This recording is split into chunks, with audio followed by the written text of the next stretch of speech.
యావత్ భారతదేశమంతా ఎప్పుడెప్పుడా అని ఎదురుచూస్తున్న తరుణం రాని వచ్చింది. అయోధ్య రామమందిర ప్రారంభోత్సవానికి జనవరి 22న ముహూర్తం ఖరారు చేసిన సంగతి అందరికీ తెలిసిందే. మరి ఆ ఆది పురుషుడి ఆలయ ప్రారంభోత్సవానికి ఆహ్వాన పత్రిక అందితే ఇంకెలా ఉంటుంది చెప్పండి. చూస్తుంటే కన్నుల పండుగగా ఉంది. మరి ఆ ఆహ్వాన పత్రిక ఏ విధంగా ఉందో నాతో పాటు మీరు కూడా చూడండి. ముందుగా ఆహ్వాన పత్రికను చూస్తే శ్రీరామ మందిర్ అయోధ్య అని రాసి ఉంది.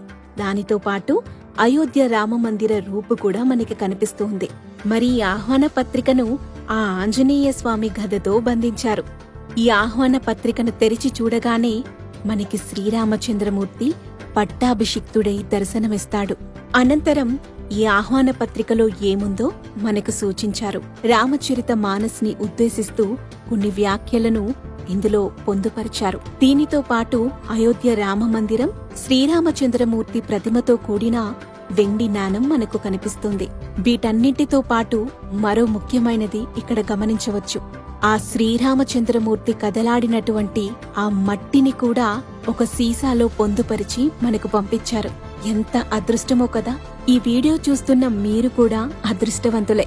మరి ఈ వీడియో చూస్తున్న వారందరికీ ఆ శ్రీరామచంద్రమూర్తి ఆశీస్సులు కలగాలని మనస్ఫూర్తిగా కోరుకుంటూ జై శ్రీరామ్.